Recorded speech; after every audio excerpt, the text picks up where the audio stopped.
এবার নিজের দেশেই তীব্র বিক্ষোভের মধ্যে পড়লেন মোহাম্মদ ইউনূস। এবার বাংলাদেশিরা মোহাম্মদ ইউনূসের বিরুদ্ধে অভিযোগ করছেন, যেভাবে মোহাম্মদ ইউনূস ভারতের সঙ্গে সম্পর্ক নষ্ট করেছে, তারপরেই নাকি মেডিকেল ভিসা দেওয়া প্রায় বন্ধ করে দিয়েছে ভারত সরকার।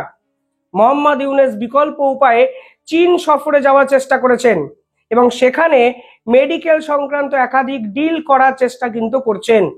দেখুন, গোটা বিশ্বের একাধিক দেশ যখন ভারতকে ফ্রি ট্রেড এগ্রিমেন্টের জন্য বেছে নিচ্ছে, ঠিক তখন ফের একবার চীনকে আঁকড়ে ধরে গদি বাঁচানোর চেষ্টা করে যাচ্ছেন মোহাম্মদ ইউনূস।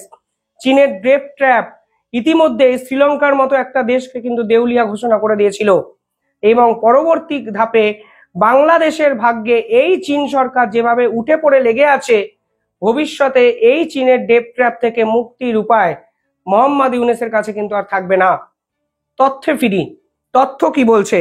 তথ্য বলছে 2023 সালে 2 মিলিয়ন মেডিকেল ভিসা ভারত সরকার ইস্যু করেছিল যখন শেখ হাসিনা বাংলাদেশের মসনদে বসেছিলেন। অর্থাৎ ভারত এবং বাংলাদেশের মধ্যে সম্পর্ক অত্যন্ত স্টেবল ছিল, ভালো ছিল, একাধিক চুক্তি তারা একে অপরের সঙ্গে করেছিল। কিন্তু বর্তমানে এই সমস্ত সম্পর্কের এতটাই দৈন্যদশাতে গিয়ে পৌঁছেছে পুরো বিষয়টা, যে বাংলাদেশকে নাকি ভারতবর্ষ মেডিকেল ভিসা এক লাফে অনেকটা কমিয়ে দিয়েছে। তথ্য বলছে এই 2 মিলিয়ন অর্থাৎ 20 লাখ থেকে এই মেডিকেল ভিসা কমে গিয়ে দাঁড়িয়েছে 2.5 থেকে 3 লক্ষ। আগে যেখানে ভিসা অফিসাররা পার ডে 7,500 থেকে 7,000 এই মেডিকেল ভিসা ইস্যু করতেন, মানে 5.5 থেকে 7 এই মেডিকেল ভিসা ইস্যু করতেন, ঠিক এখন এই সংখ্যাটা কমে গিয়ে দাঁড়িয়েছে 1000 জনে। এবং এই ভিসা স্ক্যানিং এর ফলে একাধিক বাংলাদেশিদের কাটছাট করছে ভারত সরকার। আর ক্ষোভ গিয়ে পড়েছে মোহাম্মদ ইউনূসের উপরে। অর্থাৎ ভারতবর্ষ এই মুহূর্তে বাংলাদেশিদের মোটে 2টো ভিসা দিচ্ছে, একটি মেডিকেল ভিসা, একটি স্টুডেন্ট ভিসা। কিছুদিন আগে দিল্লি ইউনিভার্সিটিতেও স্টুডেন্ট ভিসা নিয়ে একাধিক বিতর্কের বিভিন্ন উত্থাপন হয়েছিল। আর আজকে মেডিকেল ভিসা ওরিয়েন্টেড একাধিক রিপোর্টে তারা বলছে ভারত সরকার অত্যন্ত সুকৌশলে বাংলাদেশ সরকারকে জানিয়ে দিয়েছে তারা আর কোনোভাবে ভিসা দেওয়ার জায়গাতে নেই। কারণটা কি? গত বছর ইন্দিরা গান্ধী কালচারাল সেন্টার বাংলাদেশে আক্রমণ চালায় বাংলাদেশি কিছু নাগরিক। এরপরেই ভারত তাদের কূটনীতিবিদ এবং তাদের ফ্যামিলিকে নিজেদের দেশে ডেকে নেয়, ফলে ভিসা অফিস সম্পূর্ণভাবে খালি হয়ে যায়। পরবর্তী ধাপে এই ভিসা অফিস চালু করা গেলেও সমস্ত ভারতীয়রা আর বাংলাদেশে কেউ যেতেই চায়নি এবং ভারত সরকারও ভারতীয় নাগরিকদের আর বাংলাদেশে পাঠানোর মতো সুরক্ষিত ফিলটাই করছে না। ফলে ভারত সরকার অত্যন্ত ডিপ্লোম্যাটিক ওয়েতে উত্তর দিয়েছে, এই ভিসা অফিসে এখন শর্টেজ অফ ম্যান পাওয়ার, অর্থাৎ ভিসা অফিস চালানোর জন্য কোনো আধিকারিক বাংলাদেশে পাঠানো কোনোভাবে সম্ভব নয় ভারতের। আর যদি মানুষই না থাকে তাহলে ভিসাটা ইস্যু কে করবে? এই প্রক্রিয়াটা কিভাবে হবে? অফিসিয়াল প্রসিডিংটা বা কিভাবে হবে? অর্থাৎ সরকারে কমপ্লিটলি বলে দেওয়া, তোমাদের দেশ এখন সুরক্ষিত নয়, তোমাদের দেশে বারংবার ভিসা অফিসের উপর আক্রমণ হচ্ছে এবং তোমরা যেভাবে আমাদেরকে ট্রিট করছো তারপরে ভারতীয় কেউ আর বাংলাদেশে গিয়ে তোমাদের হয়ে ভিসা রুজু করার চেষ্টা করছে না। এবং ভারত সরকার অফিসিয়ালি এটি জানানোর পর তারা চীনকে বেছে নিয়েছে মেডিকেল ভিসার জন্য। সমস্যা কোথায়? সমস্যা হলো চীনে হেলথ সেক্টরে চিকিৎসা করতে যত পরিমাণ কস্ট প্রয়োজন হয়, ভারতে কিন্তু সেই কস্ট প্রায় দ্বিগুণ কম। যেখানে বাংলাদেশিরা খুব সহজেই ভারতের একাধিক নার্সিংহোম সরকারি জায়গায় এফোর্ড করতে পারতেন, সেখানে চীনে গিয়ে বাংলাদেশিরা চিকিৎসা করবেন, এই বিলাসিতা, এই ভাবনা একমাত্র হয়তো জোকার মোহাম্মদ ইউনূসের পক্ষেই ভাবা সম্ভব। প্রশ্ন হলো, যেভাবে আপনারা ভারত বিরোধিতার আবেগকে সাধারণ মানুষের মনে ঢুকিয়ে দিয়েছেন, এর পরেও বা ভারতে আসতে চাইছেন কেন? কিসের জন্য আপনারা কান্নাকাটি করছেন?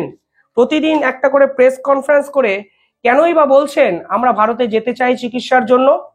আপনারা দিনের পর দিন ভারতের বিপক্ষে কথা বলবেন, আপনারা চ্যাম্পিয়ন্স ট্রফি নিয়ে ভারতকে আক্রমণ করবেন, আপনারা সীমান্ত হত্যা করে ভারতের উপরে দায় চাপাবেন, আপনারা দিনের পর দিন বিএসএফ এর উপরে ঝাঁপিয়ে পড়বেন, আপনারা চিকেন স্নেককে নিয়ে এই রাষ্ট্রের যুদ্ধ খেলা খেলবেন, অথচ আপনাদের ভারতে আসতে হবে চিকিৎসার জন্য। আমি সত্যি জানি না এই দ্বিচারিতা বাংলাদেশ সরকার মোহাম্মদ ইউনূসের মধ্যে ঠিক কোথা থেকে তিনি আমদানি করেছেন? গোটা বিশ্ব যখন ভারতকে ট্যারিফ ওয়ারের পর আঁকড়ে ধরার চেষ্টা করছে, ঠিক তখন একের পর এক ভুল সিদ্ধান্ত নিয়ে মোহাম্মদ ইউনূস বাংলাদেশিদের ভারত থেকে বিচ্ছিন্ন করে দিলেন। তিনি হয়তো বুঝতেও পেরেছেন। কিছুদিন আগে তিনি বলেছেন সেভেন সিস্টার্সকে নিয়ে ভারত, বাংলাদেশ, ভুটান একসঙ্গে এক অর্থনৈতিক করিডর গড়ে তোলা হতে পারে। অর্থাৎ তিনি এখন যেভাবে ফাপড়ে পড়েছেন, যেভাবে বাংলাদেশকে দেউলিয়াকরণের সামনে এনে দাঁড় করিয়েছেন, ঠিক সেই দেউলিয়াকরণ এবং নিজের ক্ষমতা বাঁচাতে ভারতকেও যে দরকার তা কিন্তু তিনি বুঝতে পারছেন। এখন আর হাসিনাকে নিয়ে কোনো কথা শুনতে পান মোহাম্মদ ইউনূসের মুখে? তিনি তো এখন আর বলেন না হাসিনাকে ভারতকে ফিরিয়ে দিতেই হবে। তিনি তো আর কোনোদিন রেড পোল না রেড নোটিশ ধরানোর কথা ভারতকে বলেন না।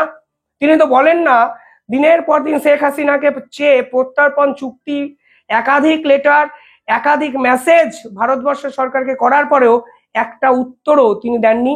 তিনি তো আর বলেন না ভারতবর্ষের প্রধানমন্ত্রী নরেন্দ্র মোদী এতবার নরেন্দ্র মোদীর এতবার সময় চাওয়া সত্ত্বেও কোনোভাবেই তাকে একটা মিনিটও সময় দেননি তিনি।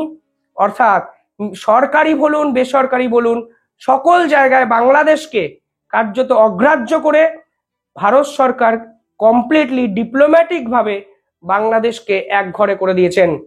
জয়শঙ্কর কি বলেছিলেন মনে আছে? জয়শঙ্কর বলেছিলেন আপনাদের ঠিক করতে হবে আপনারা কি চান, আপনাদেরকে বেছে নিতে হবে আপনারা ভারতের সঙ্গে সম্পর্ক রাখবেন না রাখবেন না।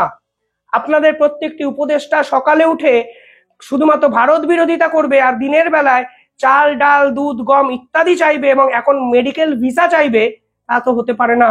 সেদিন আপনারা পাল্টা বলেছিলেন ভারতবর্ষকে বেছে নিতে হবে তারা কি চায়, তারা যেটা চায় আজকে তারা করে দেখালো। আর আপনারা কান্নাকাটি করে বলছেন ভারত যদি ভিসা না দেয় আমাদের তো আর কিছু করার নেই, আমরা চীন সরকারের সঙ্গে কথাবার্তা বলে পুরো বিষয়টা মীমাংসা করার চেষ্টা করছি। অর্থাৎ দিনের পর দিন যেভাবে বাংলাদেশের নাগরিকদের প্রতারণা আপনি করেছেন এবং সেই প্রতারণার জন্য যেভাবে আপনি সাধারণ মানুষকে দিনের পর দিন ঠকিয়েছেন, সেই রিপ্লাই পাওয়ার সময় কিন্তু আপনার কাছে চলে এসছে। চীন কি করবে আমি জানি না, কিন্তু চীন আপনাকে কি ভারতের মতো এফোর্ডেবল প্রাইসে চিকিৎসাটা তুলে দিতে পারবে? এই প্রশ্ন কিন্তু থেকে গেল। আপনারা কিভাবে দেখছেন কমেন্টে জানাবেন, এবং বাংলাদেশি নাগরিকদের কি সত্যি ভিসা দেওয়া উচিত এই প্রশ্ন আমি রাখলাম, কমেন্টে জানাবেন আপনাদের উত্তর। ধন্যবাদ।